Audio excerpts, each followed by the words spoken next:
The MillenniYell podcast provides a louder voice to the truths and issues that all generations face, sometimes alone, and the why.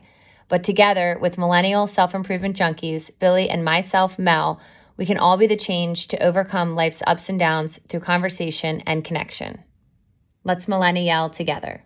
No, hey, what is going on, guys? It's been a while, right? I'm already out of the gate messing it up, but that's the joys of doing live video. You get to mess up on air. Yeah, that's what millennials are known for, right? Being spontaneous. So, but anyways, guys, we're so excited to be here. It is another episode of the MillenniYell with Billy and Mel. What is going on, guys? Hopefully you're having a good one. Hopefully you're having a really good Friday. It is absolutely beautiful outside. It is my favorite time of the year. The pumpkin spice season is officially over. It's now craft beer season for me. But before we get into our awesome topic today, we have some special guests. If you took the time to read the caption, we're really excited about that today. But before we get into all that, guys, make sure you like, comment, subscribe to this podcast. If you're going to be watching live, make sure you comment along with us. Ask questions for our guests.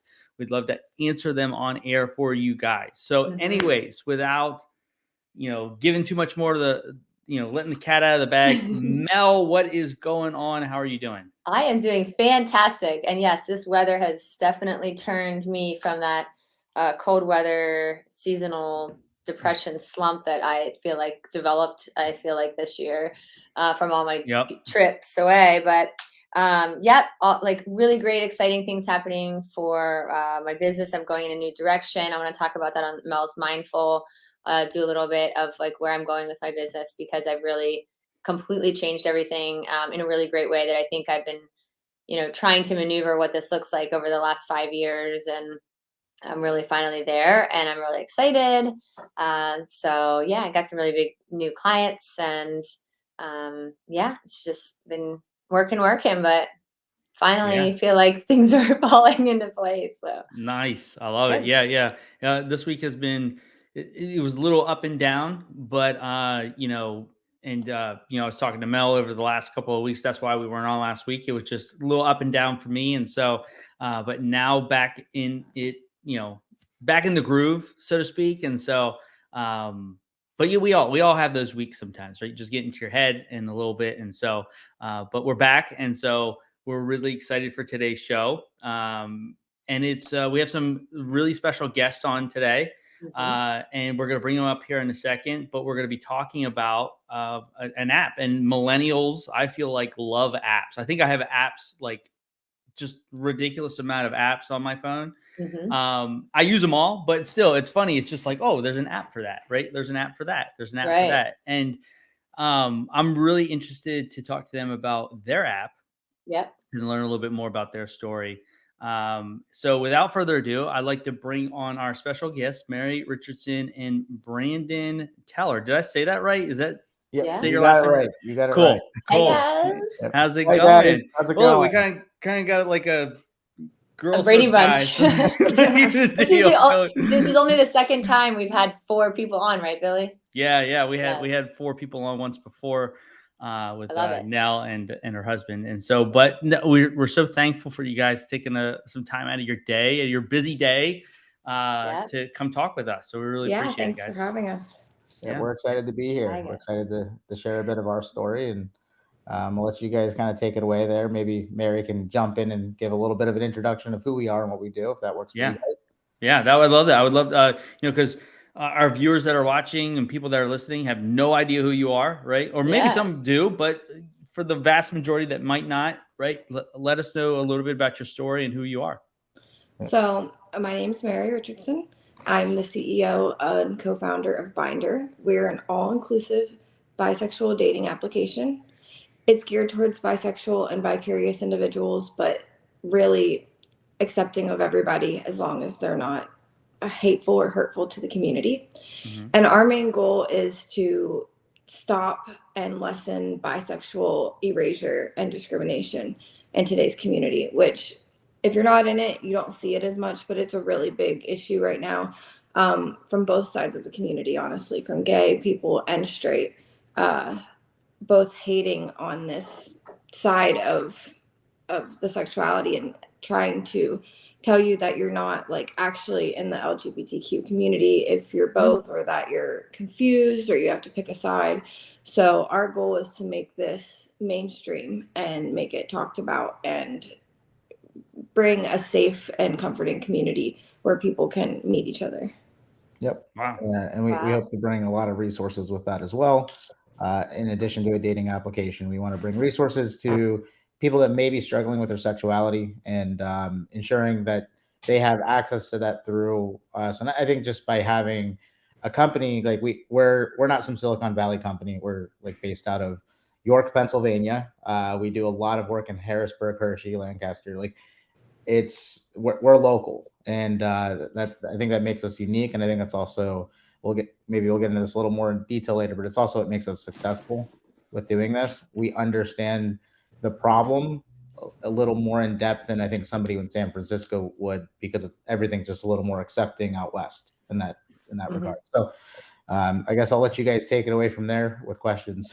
Yeah. So what did I like to dive a little bit more deeper into backgrounds, like that's just who I am, right? So what did you guys do before you started this company, this app?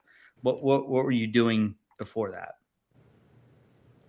So I am a full-time Penn State student right now. I'm an adult student. I grew up in rural Pennsylvania, like out near State College, but 30 miles away, living right next to the Amish, taking a 45-minute bus ride to school every day. And I'd never really thought I was going to go to college at all, and always wanted to go to Penn State. And when I moved to York, I realized they had the branch campuses, and that was something that I was really proud of going back to school and doing. I always knew that I wanted to help people. Like, if you look back, I've had a lot of jobs throughout my adulthood, but they all have this common theme of CNA, like nursing assistant, daycare teacher. I did a direct health assistant for people with mental disabilities. There's always this theme of helping people. And I was like, how do I do that and find what I actually want to do? Like, I don't really want to be a teacher. I don't want to be a nurse. And I've explored that, and I know that. And like, what did I need my whole life growing up? Like, I was always, being a bisexual woman in a rural town where it was not accepted, it was really like, how am I going to help people get these same resources that I was never able to get? So that's kind of where Bindr grew from, as well as the need of feeling discriminated on dating applications myself. But right now I'm living in York, going to college full time. This is next week's finals week. I'm so ready for it to be over for the summer, so I can just work because I've been doing school full time and work full time, and it's been honestly so crazy. It's good because I'm like so busy, I don't have time to like not work. Does that make sense? Yeah, be distracted. I say. Yeah. Too busy to get distracted, honestly. But yeah, I've always really had a passion for helping people, and that's what kind of led me here, and what helped us develop Bindr from a dating app, or maybe it could have been a hookup site. It could have went the wrong way. I think that's what helped us get into the point of, and it might have been successful still, but we're really trying to make a difference and make it more of a social cause, and do right with the resources and funding that we're going to be getting from it. Yep. Wow. Yeah, and a little background of myself. Melissa, you probably know a little bit of my background. I'm a software developer. I grew up in St. Thomas, Pennsylvania. I'm not sure if you guys, it's a little outside. No, I've never heard of that. In the middle of nowhere. So no big surprise there. And moved out to York about 8 years ago from there, and kind of like still small town, but a little bigger of a town. And my passion has always been software development, like and building really unique applications and purposes for different causes. I worked for a company for what was about 8 years that I was there for. I was the CTO and co-founder of that company.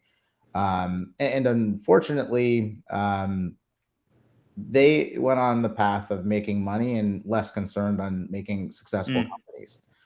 And I hated it. It burned me out. And that's what kind of led me to working on, I think, more so applications with a social cause or impact, something that to disrupt broken things. I love that.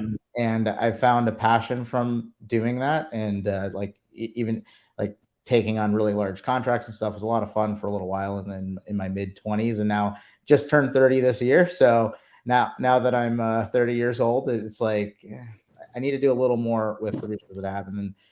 And funnily enough, as soon as Mary came to me with Bindr, and then we were like talking more about it and like saying this is something we really want to do, of course, it was the most successful app that to date I've ever worked on. And that's it just awesome. goes to show that it's sometimes you can't do everything for the wrong reasons. And as soon as you find your true self and the purpose of like what you're trying to do, like that guiding light, I mean, it makes getting up for work a lot easier. It makes you want to really do it. So I'm really proud to say that I'm a part of this with Mary, and then this whole process has changed my life, I think, more than anything else I've ever worked on. So it's really, really awesome. So that's neat, because I was going to say, Billy and I talk about different directions that we've both taken, and I feel more than ever each week that we do the podcast and things that we talk about, we're finding that path, like what, with what you said about things that have your heart in it and that that it's for the right reasons. I think that I've learned that certain things weren't, and I'm really getting to where I'm meant to be and the things that I'm meant to do, because I've gotten away from things that weren't aligned. And I really think it's really neat with what you're both doing, is because you're creating a solution, but also it's something that's really, both to your stories, really special to both of you, that you're able to put your, to help other people by your talent, by your gifts, by your, your struggles and all that too. And honestly, like sometimes I get in my head and I'm like, are we really helping people? Like, we're making a dating app. But every single time we go speak, every time like we talk about it, I have more than one person thank me. I have more than one person come up and ask if they can hug me or tell me thank you and say how much it really means to them. And this is like not a 1 or 2 time occasion. This is every single time without fail that I've had people genuinely like so thankful and grateful and like feel like they are represented for the first time sometimes. And like yesterday we won another pitch competition, and the one girl was literally like not tearing up, like she was crying. She was really hard crying, and I thought that it was something like, I'm like, you pitched great, like, because she was a competition, and she's like, I'm not crying over mine, like I hope you guys win. I'm crying because like your pitch touched me so much, and I really am thankful that you came all the way out here, because we were way down in Fayette County, like the corner of Pennsylvania, like down barely in Pennsylvania. It's so country out there. And they said they're scared to be gay. They're scared. Like there's the only trans people in there have to live in fear, literally. And you think that's not a thing as much anymore as times are going on, but it really still is. So it's good to know, like, and get that validation that we're meaning something to someone other than ourselves too. Yeah. And what was interesting about the pitch competition yesterday was like, this was one that we weren't necessarily shrugging off, but if you were to just put the pure numbers to it and the competitiveness of it, it was one of the ones where it was a lower competitive space. And we walked away going, this was the most important thing we've done to date. Like it really was, because there was so much there that needed to be said for these people. and they came up to us. They thought that we were ripping off another idea. They're like, I've heard about your app. I've heard about Bindr. And they thought we were ripping it off. Ripping off your own We're idea. getting ready to like protest the event against us. And they looked us up on LinkedIn and everything. And they're like, oh no, you guys are actually it. You guys are the real deal. Like You're them. they were so humbled that came out there. But I mean, we were humbled because Right. like you like it's sometimes easier when you're in a city and it's more so accepted that for rallies to be there and for the support to be there and the support systems to be there. But when you go to a place where you know that you're being looked at a certain way, you know that you don't have some fans, and then you can go up there and still present and then win of all things, and then show a lot of people that it's okay. I mean, that's real empowerment. I think that's where we're finding like, okay, this is the stuff that matters. And I think this is why, like, we get it all the time. Like, are you really the first bisexual dating app? I mean, of course not, but we are the first one that's focused on the first mainstream audience. And we're also the first one that's focusing on these communities. And I think that's what makes us special. And like, I used to always like be like, if I could just go out to Silicon Valley, I could go make $20 million. I could go do this. I could go do that.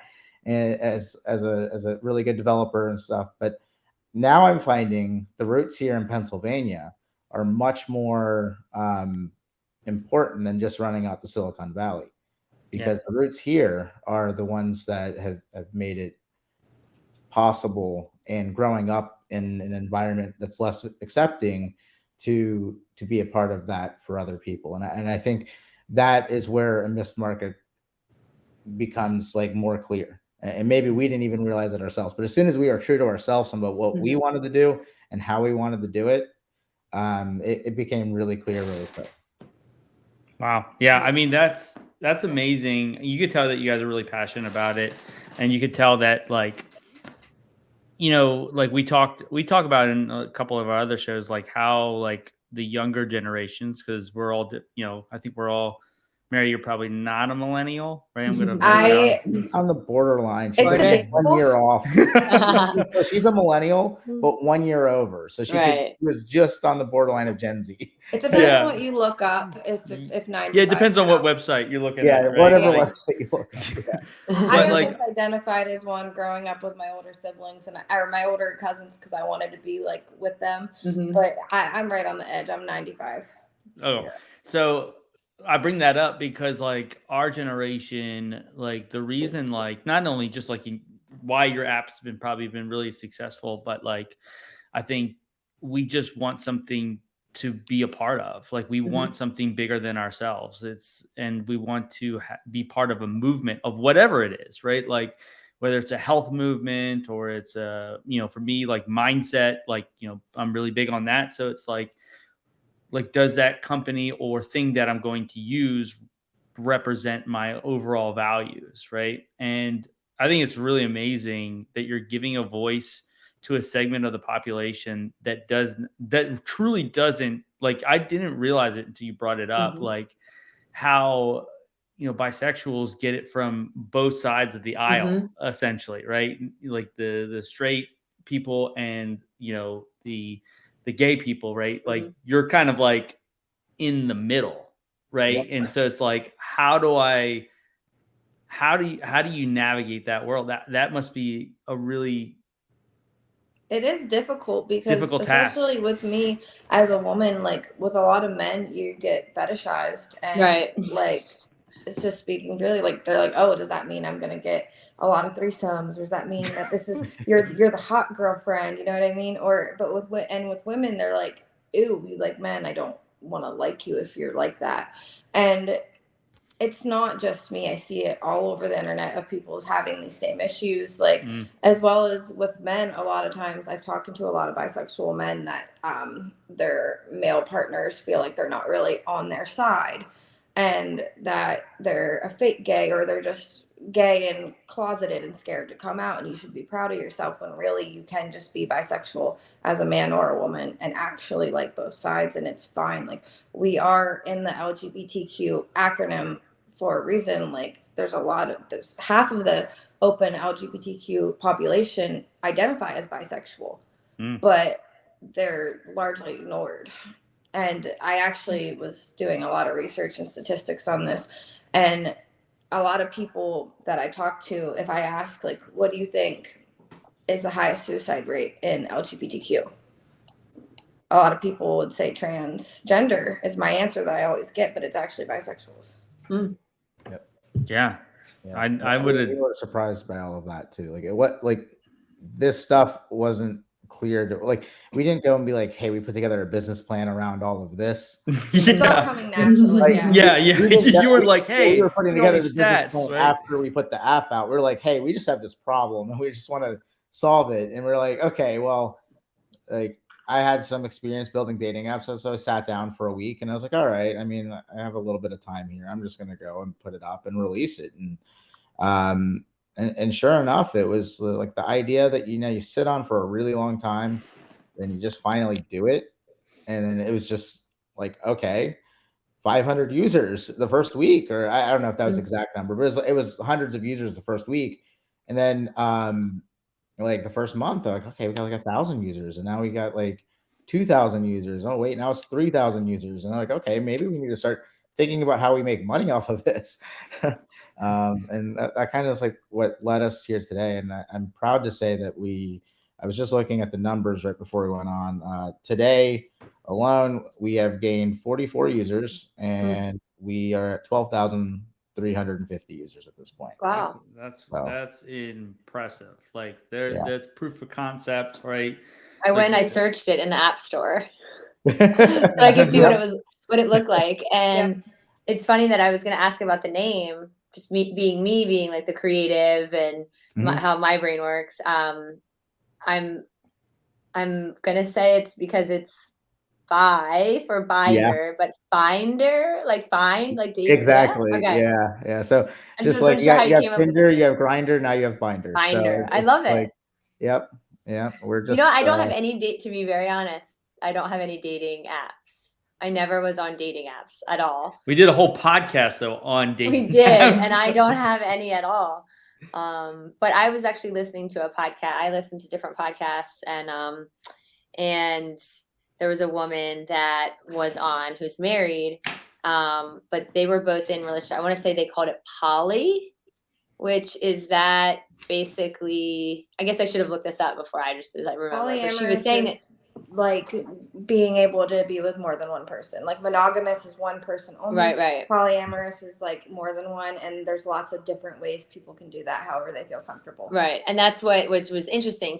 Going back to what you said about being looked down upon or being, kind of things about her confusing, or that she was saying that she gets a lot of knowing that like her and her husband have this but it was that she's attracted to women as well, and that they have, something that they do more on like the intimate level. But that I was listening to that a couple weeks ago, and it was really interesting about situations that I've known that it is when people don't know, or they're not educated, or they don't have people that are, just in, different, I mean, could be in any aspect, not just sexuality. It could be in any, in anything, that it's so judged if you don't know, or you don't agree with, you might not agree with it, but until you really understand, but it's wild. That's what the woman was saying on the podcast. But there's so many things that all of us do that no one will ever understand. It has nothing to do with sexuality, or just, could just be our mindset or our, family. And this is really neat to bring on the podcast, because it's, I think, with any ages, but it's something that's not really talked about a lot. I think it's something that people are confused about. They're not sure. You're right. Like, is it, how do people in relationships, it's a dating app, but even, how do you, with dating both sexes, like having this is, I guess that's the idea. Is I've seen friends that were on dating apps that said that they were interested in men and women, but you can't, there was no way to specifically. That's a good point. Like, so how does the app work? I guess that's the other thing is, you put on those dating apps that you're interested in, isn't it? Don't you have to put that you're interested in a man or a woman on the other dating apps, or no? You can put both sexes, but in my personal experience and talking to other people, like I've done a lot of customer discovery with this. It's almost always the same that if you put your preferences to men and women, especially on like Tinder, the most popular one, they're going to show you 90% heterosexual matches. Like you're literally going to see, if it was me, I'm going to see man, woman. Like Right. it's really hard to. So I'd have to set my preferences to only women to see any women almost. And then I was like, well, what if I do like a guy? And you know what I mean? Like I'm trying to find people and find connections. I don't care necessarily what their gender is. So that's what, and I feel like that's a common in a lot of bisexualities. Like they like both because they're looking for the person inside. They don't care. Yeah, 100%. They don't care what your sexual organs are. They want to know who you are. And they are physically attracted to both sides. And it's hard with typical dating apps because their algorithms are biased. I can't say that for sure, but based on our customer discovery, that's what my opinion. Call it an educated opinion. Yes, my educated opinion. But I mean, it's been the same. So like through our customer discovery, through talking to not only our users, but like even our competitors at some of these competitions, like they've come out to us and have talked to us about it. And they're like, we suffer this problem. We don't know what to do. And like, I went and used your app and like, it has the preferences. I mean, our biggest downfall though, is like right now, which is a temporary downfall, is really just simple. Like, we don't have 100 million users yet. So it takes a little more of like connecting with somebody, being a little more open to the distance side of it. But I mean, within, I think anywhere within the country, if you're within 50 miles or so, you're going to find someone. And even then, we're finding those pockets of area just really like increasing and increasing and increasing. Like even out in Fayette County, where we did the last competition at, we were curious our impact there. So we made a fresh account and we were going through. We set our radius. I don't know the exact. It was like 30, 35 miles, but we just slid it and changed it. We found 50 users there. Like we found 50 users in that pocket. And then like we had a feeling that we were going to, but you never really know until you look. And then we were really happy about that because like it goes to show that not only are we meeting the target market, but like now that we're getting like a lot of users and we're starting to build that base, the quality of our app is increasing every day with the user. And to answer your question a little more, like in terms of genders, like you can select all of your genders. One of the things that we're pushing away from though is like actually selecting what your sexuality is in the app. So we more so let you select the preferences of whatever. We try to include as many genders as we can, and we're always working with the community and adding more and adjusting it to make it as refined as possible. And inclusive as possible. Yeah, so couples can sign up too, and they can set different kinds of couples. So like male couples, female couples, male and female couples. And like we might expand on even how those are defined and set up a little more. But like we are trying to be as inclusive as possible. And like I think the one thing that we found that bisexuals tend to not really like are labels. So like there's a bunch of different labels that fall under like bisexuality, pansexuality be one of those, like most of the time. So I think like of course we're a bisexual focused app. It's in the name. But I think by making it right for the community of like true bisexual people, taking the label out of it and then just keeping it more so to the preferences of what they're looking for. And our algorithm, I'm proud to say, does not have any bias either way. It has abilities to filter off of distance and like things that matter, but not any of that other stuff. So that's really interesting. Something that you said, like, because in this world that we live in, we're so quick to label stuff, right? Like you're this, you're that, you're this, you're that, right? But like in this world, right, in the world of the bisexual, right, you just said like, hey, they don't really like those labels. So I maybe expound a little bit on that because I found that really, really interesting. Yeah. Well, I mean, so just like, sorry, Brandon, just me personally, like I think I would identify as pansexual. But then people are like, well, what's that mean? And like, we don't know what that is, which generally just means you will like whoever, regardless. And bisexual is geared more towards men and women, and pansexual, you wouldn't care if someone is transgender or non-binary and don't really identify with the gender. So people just, I feel like I've heard that a lot too. They're like, well, it's easier to just say I'm bisexual, or they don't really like being held to this label, especially bisexual men who are very unsure about their sexual preference, or if they are experimenting with another man and thinking that they might want to go this way, but they don't want to be judged by people.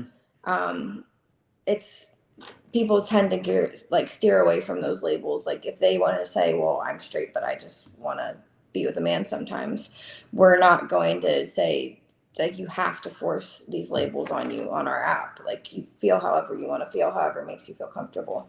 Yeah. Yeah, like bi curious, and like your example, Mary, like would be another one of the is like men experimenting. But I so like there are some people that are like openly bi curious to me, but they kind of like really hate the label. They get upset about it. They're like, well, I'm not sure. And then I'm like, well, I guess you're not. Well, then they go, well, I'm not sure. I'm not sure. And like I think it's a really unfair label. So like if you want to be whoever you want to be, I think labels are there to help create community, and like that's a great aspect of it. But I think when it comes to really finding connections with other people, then those labels can sometimes get in the way. And I think that's where we can redefine it a bit differently. And I'm sure there's people within the LGBTQ community that don't agree with me on that either. And that's fine. But like I'm just saying how I personally feel about labels as somebody that I would say I identify as bisexual, but I also kind of always hate saying that because like this came from like I grew up in rural Pennsylvania. I just recently started talking about this. It was hard. I mean, like I've gotten death threats over this. I was in a gay relationship for a while, and even then, like I got death threats from high school students and having to tell people high school teachers, and like it just wasn't accepting at all. But but like the fact that I'm coming on a podcast now and saying it, and I said it at a speaking event a couple weeks ago. Like, I mean, but I really hated the labels because like I experienced firsthand that hatred from my partner that I was with. I was made to feel isolated, and obviously that wasn't a great relationship to be in. But that's where I understood, like, I felt more discrimination from my gay partner than I did from people that and were him saying us. like, I'm gay, so if you're not gay, why are we even together? When you really do have a connection with this person. And also it comes like to my mind, like, are we giving people labels for like, are you labeling yourself for yourself, or are you doing it for other people? Oh yeah. Yeah. You know? I was going to say that too, because I had a friend. So my question would be if this app could almost be a solution as well for, men and women, but especially men. I feel I've had a couple of friends that came out they said that they were bisexual, but they were gay, but it was like it was almost like a transition process for them emotionally or mentally or psychologically, I feel like. And I wonder if, like you said, I do think I've seen a situation where somebody said, "Oh, he's gay." It's like from his male partner. He's not bisexual. He's gay. And I'm like, well, maybe he is bisexual. You want him to be gay because you want him to be totally into men because you're a man and you're with him ish. And I'm like, but he threatened, but he might be right. Like he might still be into women. That's okay. Being married to is like he was married. So it was interesting was I feel it was it's almost like I wouldn't use the word transition, but just verbal on a sense of like coming out. So I wonder if the app, I mean, I don't know if you've thought about this, like could almost be I don't want to use conduit, but I don't think of what word I'm trying to use. Is it an outlet or something that where people that are confused, they're not sure, they have these feelings, they've been suppressed, they've been like not able to, whether it's their family or their friend group or things that they, maybe this app 100%. could be that solution where they are able to not necessarily, you're right, like identify with either and just explore And in a talk to sense. people who will also understand that feeling and be able to make connections with people who aren't going to judge you and discriminate against you. Because we also encourage people really strongly, like if people are being hateful to you, report them and we're going to ban them from the platform. We have enough users. We don't need to covet every single one. We want to build a good community before anything. So like exactly, if you're like feeling confused and you're not sure how to feel or if it's okay for you to feel this way, I highly encourage you to sign up for Bindr. Go talk to people, even if you don't want to hook up with them or have sex or do any of that. Like if you don't want to hook up in a romantic ways, there's going to be someone on there that identifies with you, that wants to make a connection just to talk and be a friend to you. And people who are dealing with that same thing or maybe have went through it in the past and can give you some guidance. That's a really good thing. Like definitely we're trying to be a place for you to make those connections as well. Yeah, and open that conversation too, because I even feel things from my past. I mean, I feel like there's people that have struggled with giving and receiving love, right? Just because of a parent, childhood trauma from a parent, from the opposite sex or from the same sex, where they have hate, lots of anger, and then they get confused where what is love, what is attracted. You're looking at your parents' relationships. Sometimes they're toxic, and people just, I think, until you get to the point that you're doing deep inner work, like Billy and I talked about, I've been doing with my childhood and things. I didn't even know I was, and this has nothing to do with sexuality, but I didn't even know that things were happening in my brain unconsciously, that just deep seated, that I didn't even know what it was until I started peeling back these onions. So I'm just wondering, like, there has to be a lot of people out there that have been going through life that, I've had issues that I've dealt with just from, childhood or, ways, the programming. And there has to be people out there that really aren't sure. They're not happy, but they're not sure why. And there's just so much deep seated stuff that this really could be. That's what I'm saying about, like, using that as a, people might not even know that that's what it is. It's really something that they're confused about, or that they haven't been able to feel safe and secure in those, to be able to even explore the concept and idea that they might, I don't know. You're absolutely right. And I can tell you from firsthand experience, I'm that person.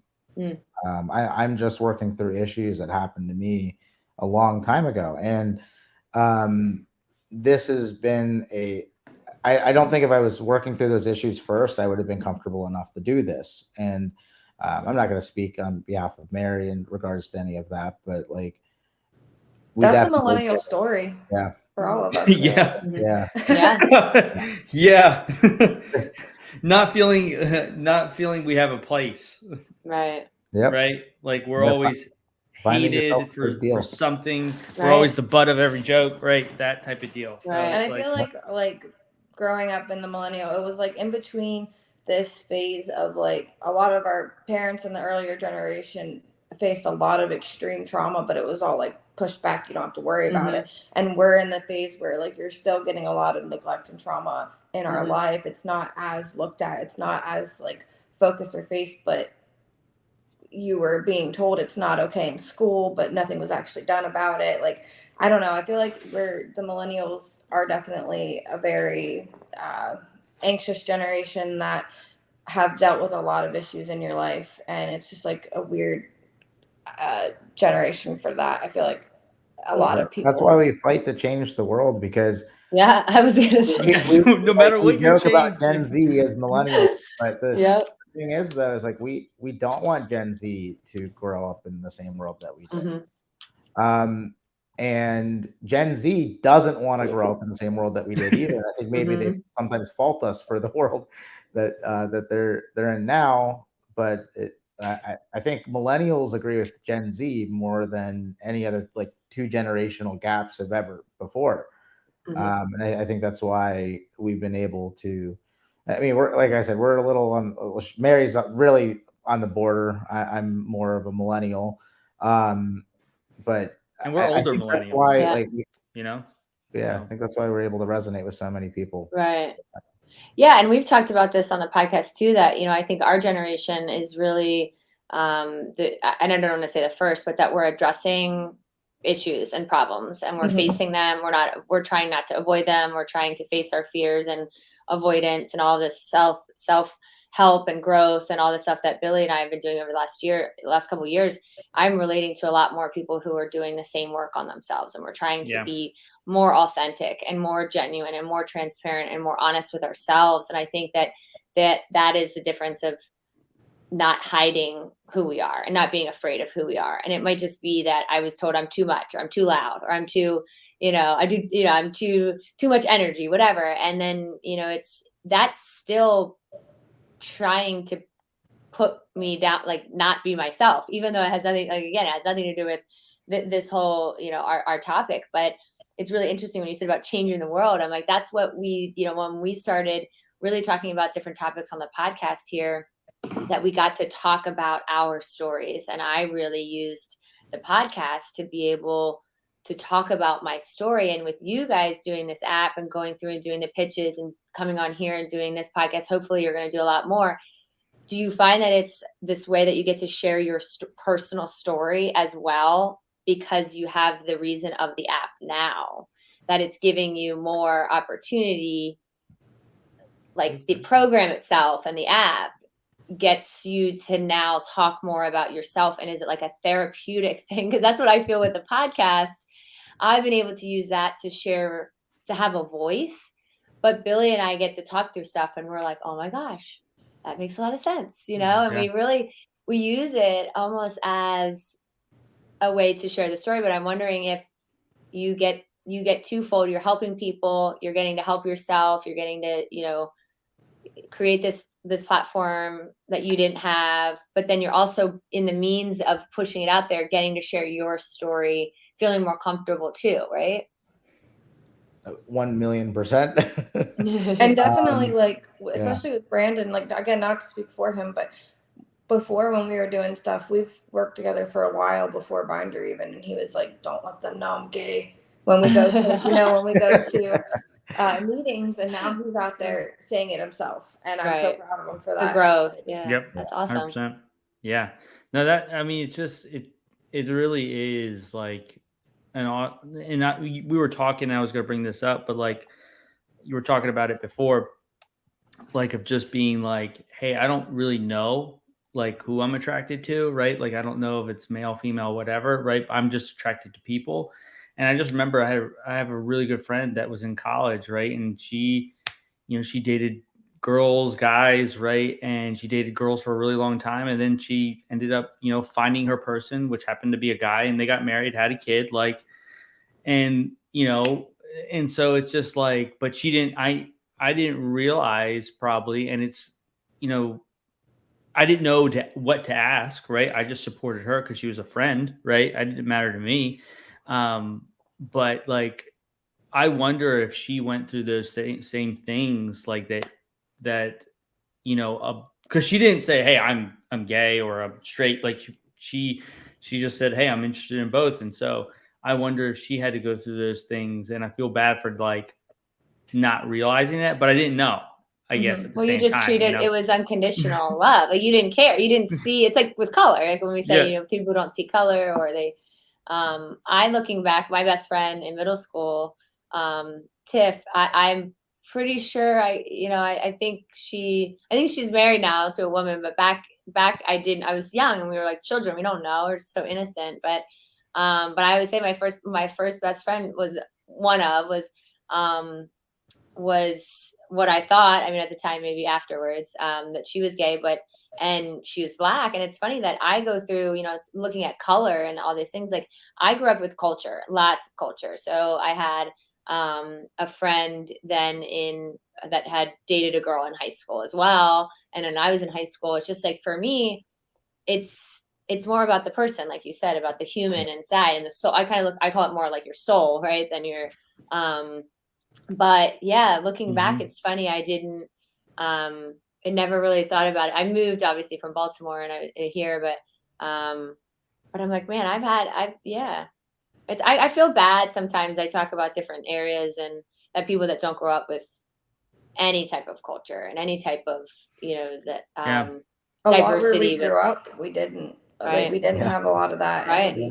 And where we went yesterday, there was one Black student in the whole auditorium, and I took note of that. And she came up and talked to me, but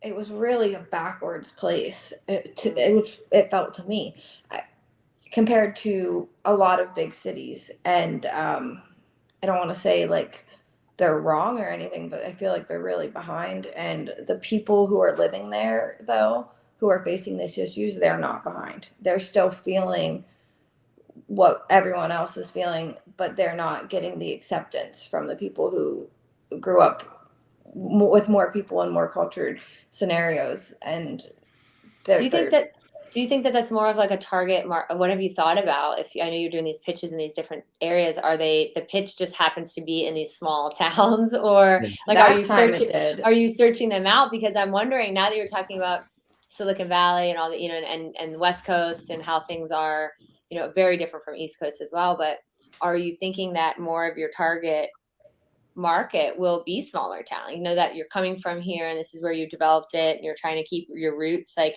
is that what you're marketing to, almost those areas? Because you'd be able to hit the people who aren't accepted, the actual, whatever, bisexual but LGBTQ community. But could you also potentially change the opinions of the people who are that anti, or the ones that are not, that don't understand? You could maybe hit both of those. We're really hoping to, yes. And we're also seeing influxes in small towns like that with our data of the users. Like, a lot of places where you see a whole bunch of people pop up is a town where there's not a gay bar, and it's not like they don't have an outlet to go meet people, so they're using our app for that. And another interesting thing that's on this topic is that the head of the school, of like one of the directors there at Penn State Fayette, asked us to come back and speak from not the dating app perspective, but just speak like an inclusion seminar, like an educational thing. And we're like, yes, like we should do that everywhere. Like, why don't we go to so many of these small places and talk about just educationally why this is happening, that it's okay. Like, just tell people, like, you need to accept your fellow humans for whoever they are, and talk about resources that these LGBTQ kids can get to, and young adults and everyone. Like, we want to really be those people to provide resources and help. But we're talking about traveling around first the state of Pennsylvania and those rural towns first, and then expanding and talking to these people. And we're not even promoting the app with that. We're just promoting acceptance. Right. And I could see you on big state. Like, I've been doing, Billy knows I went to the Grant Cardone conference, like the 10X Growth Con, and I go to, we all go to different conferences, but like, I could totally see you guys on really big stages just talking about that. But like, your bio is like founder of Bindr. You know what I mean? Like, you're talking about those topics because you have real world experience. Yep. And you have the fact that you have the credibility of the app that you're creating, like, that's the name and the notoriety. But like, I could totally see that. Yeah, and we hope to do that. And to answer your other question of like, do we seek out these counties? So actually, no. All of these, Mary got a newsletter from her school saying, hey, there's a pitch competition. So we're like, all right, well, we'll apply. We're getting some traction. Then I don't think we realized that it was like the largest pitch competition of the year that they do there. Wow. And then Mary won first place. So it was a really big deal for her to go out and do that. And then while we did that, we also applied to a lot of these other smaller pitch competitions. And we've been going to those two now. And then like, and what I like the pitch competition, like even though this one was a little smaller in terms of scale, like I go back to it's like the most important one that we've done so far, because when we went to Penn State main campus, I mean it's a very accepting, progressive area and very diverse community, and the mission just made a lot of sense there. So I think in like the bigger cities, so like if you go into even bigger cities such as like Baltimore, Philly, New York, Boston, it's Pittsburgh. going to be accepted there as well. And some of the feedback we've gotten from like some people that have gone through Y Combinator and that are out west, and that they've been on phone calls with us and kind of like seen our pitch, and that they love it. We've gotten great reception so far, but they're kind of like, how is this missed? And then I think it becomes clear that this was missed because of our background. Like Silicon Valley didn't understand that it was an issue, but as soon as we talked to somebody from like in Silicon Valley and then explain the issue and how we're fixing it as founders of this company, then they understand completely why it was missed, why it wasn't understood out there, and then also they understand why we're pushing it the way that we are and why it worked here. And like I don't want to say like, oh, we're never going to do a pitch conference for Silicon Valley. I mean, we applied for TechCrunch Disrupt Battleground. We hope to get into that. We don't know if we will, but a lot of people seem to think that we will. We've been making some waves, and we didn't realize that we started pitch competitions until last night for 1 month. So in 1 month we've done 3. We placed second in one, and we got first in the other 2. And Mary also got into an accelerator program through Penn State called the Summer Founders Program, and it's going to give her 3 months of like paid work to ensure that she can like do everything she needs to do with the app, and then we can go up there, use all the resources from Penn State to build it. And in that 1 month time, we've secured $33,500 in equity-free funding. And our company is starting to make some revenue, and I think that people are really getting it. Like they're really understanding what we're doing. And to add to that, the person that he was talking about that deals with Y Combinator and all that, we were talking to him about how we plan to advertise maybe, and like thinking about different revenues with that. And he said, really, I don't think you should spend too much money on advertising. You should get Mary on every single stage in all those rural counties, out there banging her drum, talking about this, and providing those resources. And then that's what's going to get you moving forward. Like go out there and preach like you're doing to me right now, and everybody's just going to come to you. Like it's what this 1 month, like I honestly thought it was longer. I thought it was like 3-4 months of us but I sat back, I looked at it, and in 1 month, like we've increased from our 6 months user base that we gained, we've increased that by 25%. So we were like 1 month ago, we're at 10,000 users. Now we're 12,350. In the next day or two, we'll probably be at 12,500 because we're getting about 85 to 100 users a day right now. Like it's moving so quickly, and I think we're forgetting just how quickly it's moving because we're doing so much all the time. And I think as long as we keep pushing forward and banging that drum, like Mary said, we're going to do great. Like we right now have varying different size of, I can't say how much, who they are, but there's some good negotiations on right now. And like we have 5 separate investor companies interested, or people/companies interested right now. And that's only jet fuel. Like once that happens, right? That's like you're here. Right. And then it just becomes a different level at that point. Yeah. We've done all of this without ads, without spending. That's so impressive. Like I do want to talk about that. Like that's really, in the world that we live in, the pay to play type of world that we live in. Cause like as a business owner myself, like everything that I've done is kind of what you've done, in the sense, like I haven't paid for any ads. I haven't like, it's just, like I've spent 3 years like building my brand like the organic way. And I love that I did that, because like now it's my brand. I'm not controlled by, I can get that quick fix of getting out to a bunch of people. Right. And so I'd love to explore that more a little bit, like how you guys believe, or like you might have some data behind it, but like talk a little bit about that for a second. Yeah, I'll jump in on that one. I'll get into the technical nitty gritty with it. Oh, the developer getting into the technical Yeah, stuff. Who would have thought, right? Because I want anybody interested in making apps to hear this and to learn from it. I'm not big on gatekeeping information. So what we did was we went on to the iOS App Store. I found some like competitors and stuff, and like mid-range competitors, not the big ones. You're never going to get high rankings with it. But I found other apps that were doing similar things that we were, and I made sure that all of our terms lined up with the terms that they were doing. And because of that, people saw our app, and it was a lot rougher than it is now, but it was still, marginally better. And we had better branding because we weren't advertising a hookup app. So we stood out among these other apps. And then we started getting users. And like I said, I spent about a week of development building it. And then just like, I guess you can call it product market fit. But like just trying to find that initial group of people that want this and then expanding on it. So like the first month, the feedback was pretty awful on the app. Like, they were coming at us, but we started to notice trends. So we're like, okay, we don't like this and we want this. So when enough people tell you that, you go, okay, we need to do this. We need to do this. We need to do this. And now if you search bisexual dating, if you search the term bisexual dating in the App Store, will be number 2. Like you can do that on your phone right now and it should pop up.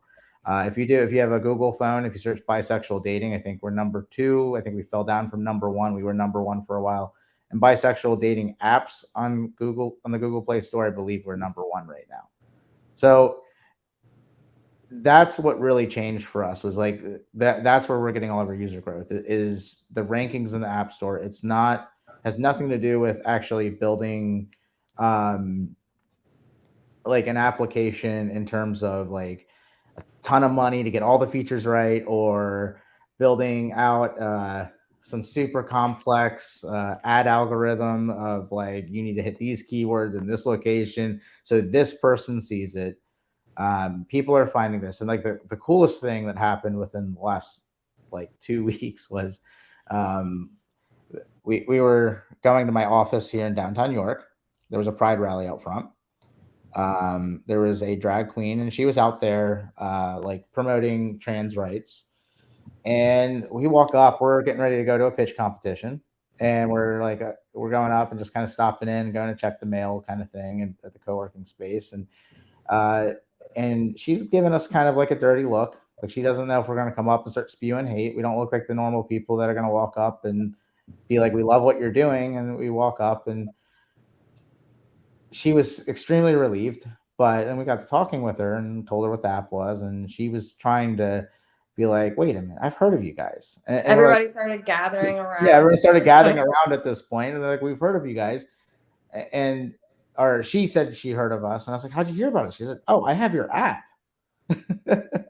That's crazy. We're like, oh, did you see a news article about it? Or did you like connect with like somebody on social media? Did somebody tell you about it that was local? And then she's like, no, I just found it because this is what I was looking for.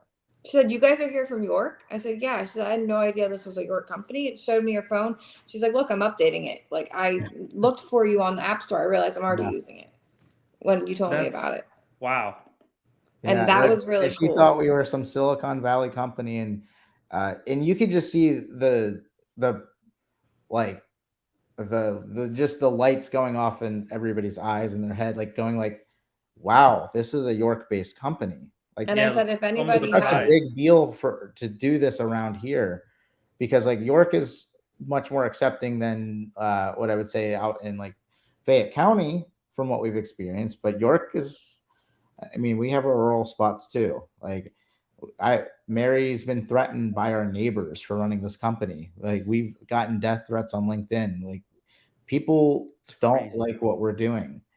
But none of that matters because the people that do love what we're doing are the ones that matter. So, and it's cool that I can walk up to like a trans rights rally, and at first everyone was like hesitant because I had my hair all done, like I was all well manicured for a pitch competition. I'm like, guys, I'm going to get money for the gays.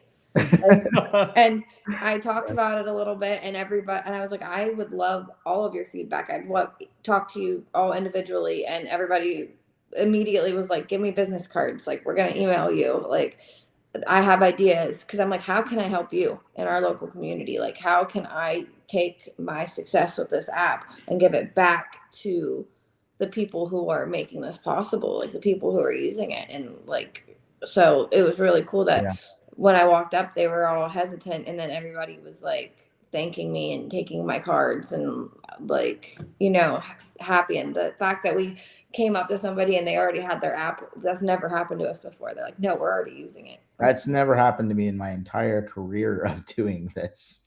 Wow. It's always been pushed advertising, or there's like a way that you can bring it back to like, okay, we did this and we spent this money on this, and this is why this person. Yeah, like customer acquisition. Yeah, the exactly. Cost of, yeah.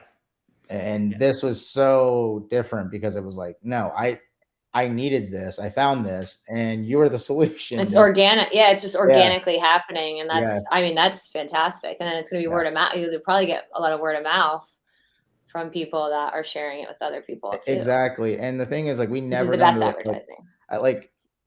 We never go into a pitch competition saying like, hey, download our app. We would love it if everyone downloaded our app, but we don't expect it to, because first of all, we're not going to assume other people's sexuality too. It might not be for them. And that's perfectly fine. And what we care about is I think the mission of like what we're trying to bring in terms of inclusivity to everyone. And then also the mission of like having the resource by having a dating application there for everyone as well. Cause like, I remember the first time I heard about Grindr, I forget the comedian's name. It was some big comedian. They were making jabs at it. They're like, there's a Tinder for gay people now or something, and then it's called Grindr.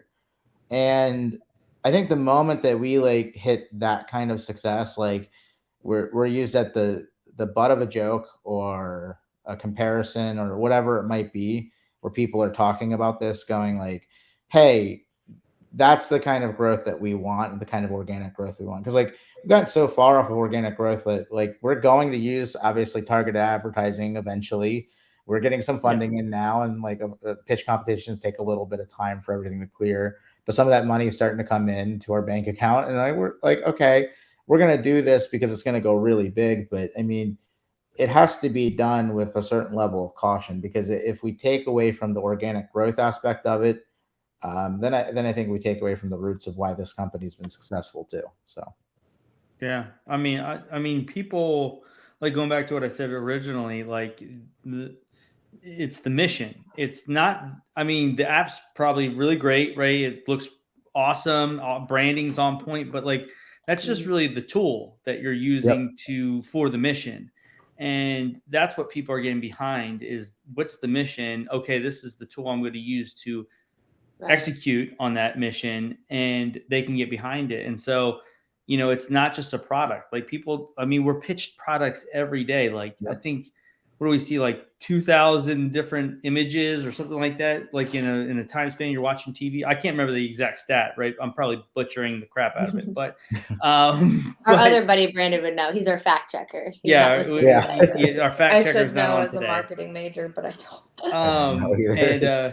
And Brandon's our cybersecurity guy. He doesn't do development, but he's a cybersecurity guy. But he fact checks me all the time, which is amazing, right on air. So I love it. But yeah, like, getting back to that thought, it's like, what's the mission? Like, it's like, I'm a financial advisor, but like, you can throw, a stone out there and you can hit 500,000 of them, right? But what's the mission, right? Like, it's like, for me, it's like helping millennials answer really tough financial questions. Like, somebody can get behind that, right? Hey, I have a really tough financial question I do need an answer to, right? But like, I just love the fact that you mentioned that, because it is the mission. Yep. And the why. Yeah. I love, that's going back to what I said. I mean, I just think it is like a good, I use the word outlet, but platform. I think that it's really doing a lot more for you and for everybody than just a dating app, right? So like the progressiveness of, really opening up a lot of conversations and I think it's something that you see that could really start to make changes in it, in a lot of things. Yeah. Just like Grindr really like open conversation for the gay community. We're hoping to do the same for the bisexual community. And someone said to me, one app, if it goes mainstream enough, can really change a lot of people's perspectives.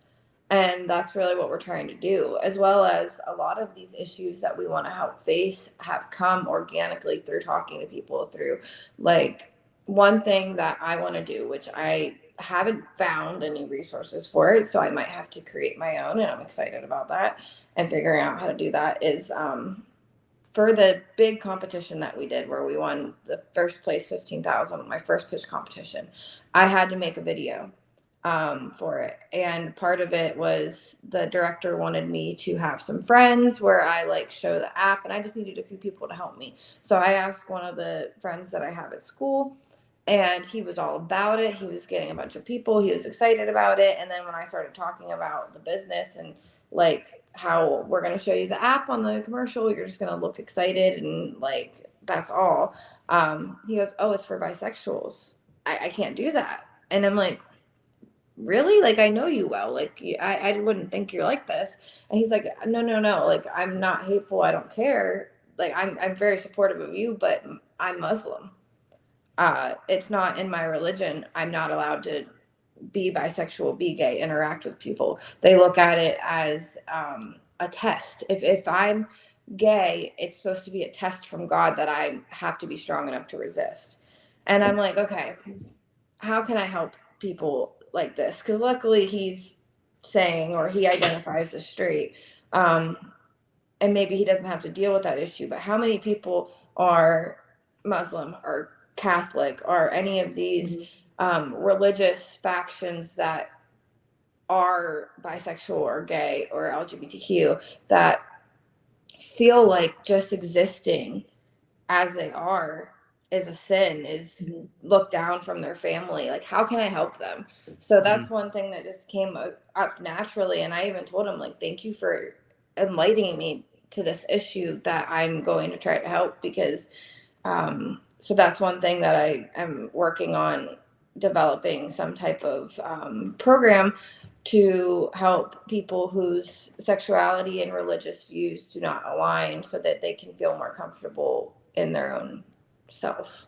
Yeah, and I think that's where like changing the narrative in this, like by definition, comes into play, because like the goal isn't to make people turn their backs on their religion. No, not at all. The goal is to make them maybe again, it's touchy with anything political or religious, but to offer resources so like that they can just know that it's okay for them to be gay and then be Catholic. It's okay for them to be gay and Muslim. It's okay to feel this way. It's not your fault. I think the world, it keeps moving the needle just a little bit closer to that, but it's still very far away.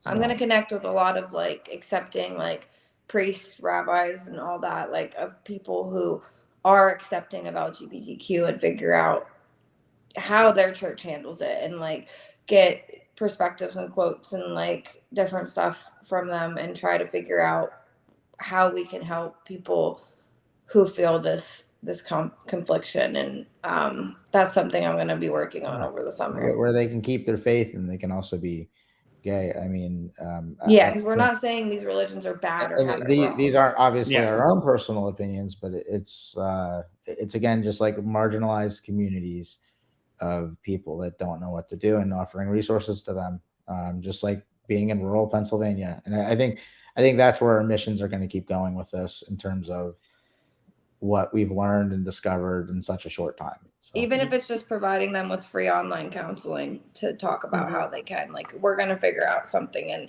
let them know like that they're heard and that they're cared about, basically. Yeah, it's interesting because as like, as a Christian myself, like, my belief is, and my opinion is that God calls us to love everybody, right? And to be that that person that's going to talk to everybody and not judge other people on whatever is going on in their lives. So like I love how you said that, right? Being reaching out to people like that, because that's what I believe. Like, reaching out to all people, and finding common ground somewhere. Like, I always believe, like, that's how I've always been growing up in my life. Like, I've always just tried to find common ground with the person, regardless of what they believe. Like, whatever they believe religiously, whatever they believe politically, sexually. Like, I always try to find like common ground that we can connect as people. And I think that's what this world is missing, is that we're not connecting as people. We're just like, well, you're this, so I don't like you, and you're that, and I don't like you because you're this, right? And it's That's like, where the labels come back and in. it's like, oh, I don't like myself because I'm this, right? And it's just like we get into this like pointing game, and it's just like we need to connect as human beings. Exactly. And so and social media is supposed to bring us together, and like social media, every social media company profits on controversy. Yeah, it's human. But it's the wrong kind of controversy. It's not about like bringing people together and civil rights anymore. It's about putting like two really far idea people into the same news feed, so they butt heads and they get more comments and more screen time. Yeah. And yeah, I mean, that's such a problem in society.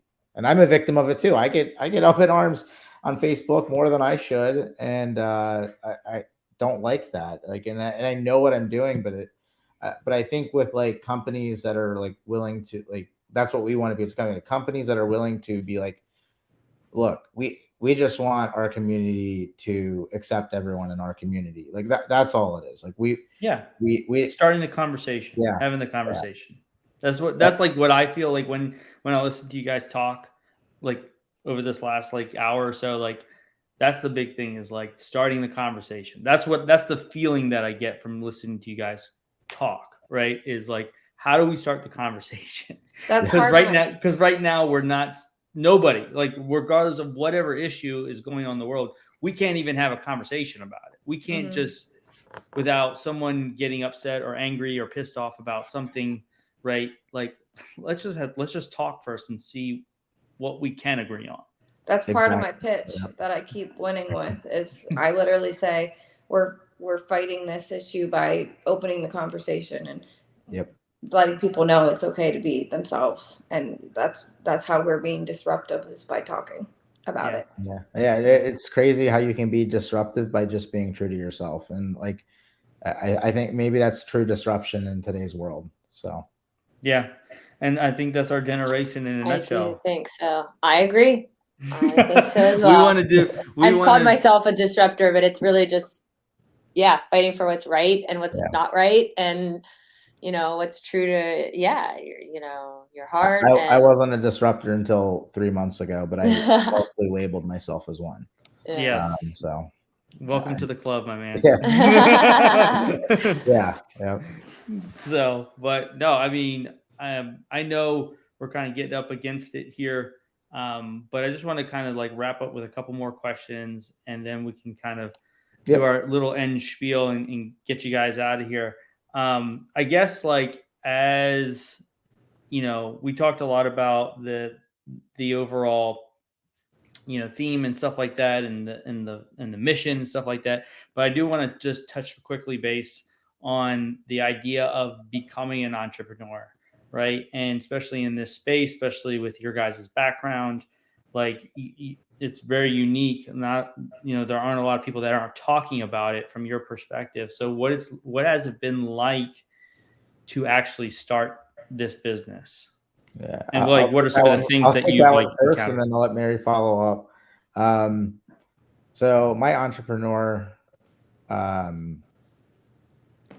came in from necessity. I don't want to say I grew up in a bad environment or anything like that. I had a really nice home, family, and everything.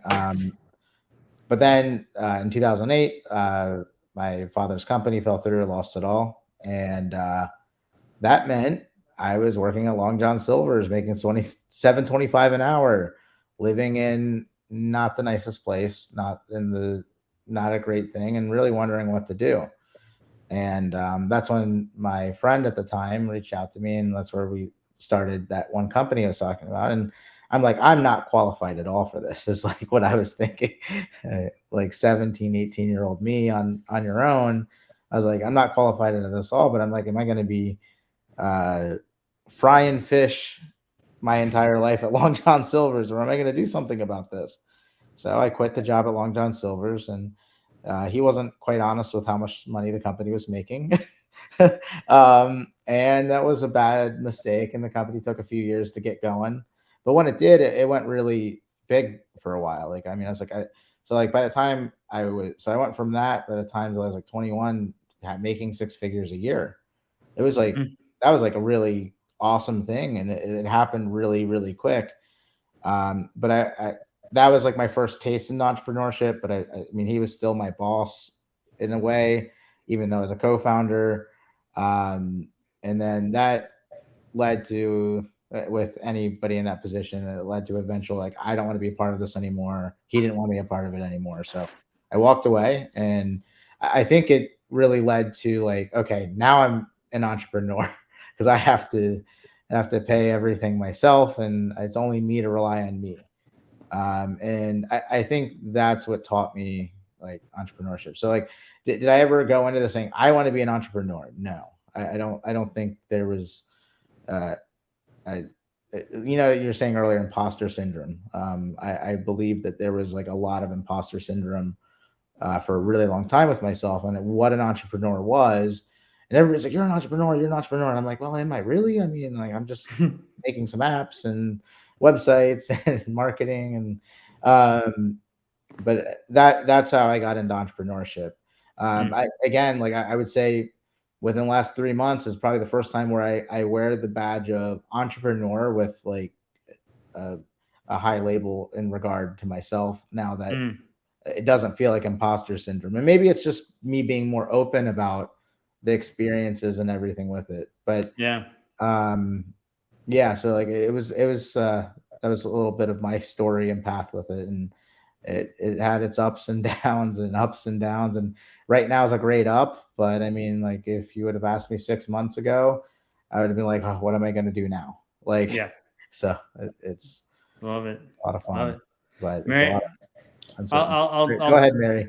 I'll pass that question to you, and then we'll kind of end today. But just talk a little bit about your, what it's like to be on this journey as an entrepreneur. So the first time that I got called an entrepreneur was by one of the advisors at my school, connecting me with someone else. And I literally was like, Brandon, they called me an entrepreneur in this email. Like, what? And he's like, you are. I'm like, I guess so, and it was kind of exciting, but also scary. And I even said to him the other day, like, this is kind of scary doing this, like, because I know that I could be working an hourly job and I have that security, but like, we're doing this for so much more. Like, we're going to be doing really well one day with still doing what we love and doing what makes us, like, helps other people and what we're truly passionate about. So it's really rewarding in that sense that I know this is going to go as far as I work for it. And it's not like I'm going to clock in and get paid and clock out no matter, how hard. Like, the true spirit of entrepreneurship that I've felt over these last 8 months or however long we've been doing it now, and especially the last 3 months of blowing up, is really like, wow, this goes farther the farther I work, and the harder that I work and the more I put into it is the more I'm getting out. And that's really invigorating and like intoxicating almost, of just, I'm going to keep working hard. I'm going to do this as to my full capability and get the most out of it. So that, I think, is what I really have taken out of entrepreneurship and doing something on my own, is that I'm going to get out what I put in, and I'm going to work hard every single day. I'm going to not go drinking with my friends, and I'm going to put in the hard work day and night as long as I need to see the results that I have set for my own personal goals. So that's what it means to me, is just having no cap. You know what I mean? I love it. Yeah. I mean, just from having a conversation with you guys, from meeting you for the first time, you're definitely like, I think the sky's the limit, to be honest. Like there shouldn't be anything in your way at this point, like nothing that you can't overcome. And that's the true test of an entrepreneur. That's the true test of, just any human, right? Is overcoming obstacles that are set in front of us and how we choose to overcome those things. So, but yeah, I mean, what we like to do at the end of the show, I don't know if we have one. Do we have a meme of the week? I did not get one, but I can find one real quick. Yeah. What we could do That'll be like is the fastest meme finding hunt. Yeah. Ever. So to give you guys a little background on the millennial meme of the week, my cousin or my niece, me and my wife Megan were in the car, and I was, as a millennial, showing my wife a meme of some kind, right? And she goes, "Oh, memes are so millennial." And I said, "Oh, okay." So we take that part of the show, but what we will do, if in the meantime, is, and I didn't prep you guys for this. Sometimes I do, sometimes I don't. But at the end of the show, usually Mel's the talker, right? She talks a lot. And so I usually give her another minute or two to kind of do something else. And so if you're watching the show for the very first time, we have what's called Mel's Moment. So this is where Mel gets to share a nice piece of advice with us. Maybe a thought, something motivational, whatever it might be, whatever's on your heart at that moment, to share with our viewers, to take us into the weekend so that we have just an impactful weekend. So you can, I'll leave it up to you. Brandon, you can do one. Mary, you can do one. You can do one as a team, however you want to do it. But just a thought that might inspire somebody. I would say dare to disrupt, dare to be that person who stands up for what you believe in. And if something is controversial or something is, if it's the easy way or the right way, you should pick the right way, and you should accept people for whoever they are, and you should stand up for those people, even if that's not what you're thinking. Like if you're not feeling that, if you see someone put down, take a moment to stand up for them, because it could change their life. Yeah, I'm gonna piggyback off of that. It's a little cliche. Follow your heart. There's no point in gatekeeping any information as an entrepreneur. Unless it's like a trade secret, there's no point. The more that you're open to yourself and to the people that are around you, the more value you get by everyone around you. And that's coming from 12 years of me not doing that. So look how drastically different that is now for me in my life. And I think maybe that could help somebody else. So share your secrets, stand up for others, and do the right thing. That's what we're doing. Because the fact is, not many people are going to do what you're going to do. Yeah, you don't have to worry. I love it. Yeah, man, that was probably the most. No offense to you, Mel, but that it might have been the best Mel's Moment takeover ever. What that statement was so profound that I would dare to put it on a T-shirt. Dare to be disruptive. Like, I mean, if that's not. I had a conversation in battle cry of every millennial. I was filming a little video selfie, documented. It's just funny, and saying about being disruptors. And this guy overheard and was like, "Oh, I heard you say you guys are disruptors, and what do you do?" And I was like, "Well, this, and this is what I've done." And he's like, "Oh, well," he thought it was like environmental change. Like he thought the word disruptor meant political or environmental. And I'm like, no, bro, this is it can be. It could be. Yeah, like, it definitely can be. Yeah. I mean more in like, standing up to people that need it's just funny. Yes. But I love it. Great job. So Mary, that was crazy. Yeah. I'm definitely gonna remember that and use that a lot. But we do have the meme, and so I did find it up really quick, and it'll be the millennial meme of the week. All right. That is not a recording. That is me. Actually. That is him. It's Ariana Grande, who's obviously beautiful. It says, when you see a cute girl, you can't decide if you're jealous and you want to look like her or if you want to date her. But either way, you just can't find yourself still staring. And I thought it was cute because it's like, you know, I find women very attractive. You know, I'm very, you know, very like, you know, comfortable looking at other women. But I thought that was great because she's beautiful. Very appropriate. Yeah. Yeah, Very definitely. beautiful. And you're like, like, yeah, do I like, I do that sometimes. Like I look at very attractive women. I'm like, gosh, like she's really pretty. And like, I want to, you know, I wouldn't date, but you know, I'm kind of like, oh, you know, Should I change my hair? be like her. Yeah. Yeah. Like, Yep. you know, it's great. Yeah. I love it. I love it. Oh, So yeah, guys, this was awesome. Yeah, we appreciate you taking some time out of your day to come chat with us, share your vision, share your mission, just sharing your story. You know, it takes a lot of courage to do what you're doing, and I'm just super proud to even that you came on this show. So really do appreciate it. Well, you guys are our first podcast, and this was awesome. Remember us when you guys get super famous. Great, Definitely great experience, and I hope that it. we delivered. I hope that we Absolutely. No, Yeah. it was awesome show. So, but like I said, guys, just take those comments today and you know, and what they were saying and that advice to go us into next week, this weekend, and just just stand up for somebody, love on somebody, just be a good human being, right? If you can't find a good, I heard somebody once say, if you can't find a good human being or you can't find a nice person, be that person, right? So. But anyways, guys, we appreciate everybody that jumped on, commented, liked. Go check out their stuff, guys. You can go on the App Store. You can find it. If that's, you know, if you're looking for that app, just search. What was it? Then you search again. Just bisexual dating apps. Pretty much. If you're looking for us, you'll find it. So actually, on Google Play, though, just a quick note: if you type in our exact name, Bindr, Bindr. We won't show up because I think that they have it barred for a study app or something that bought the name after we did, which I thought was funny. But they don't want to show a dating app under that. But it doesn't really matter because most of the time that people are looking for bisexual. If you search bisexual dating, you'll find it. Bisexual dating. That's the best way to find us. Then you can visit our website, bindrdating.com as well. Awesome. And cool. the apps are linked on there. So cool.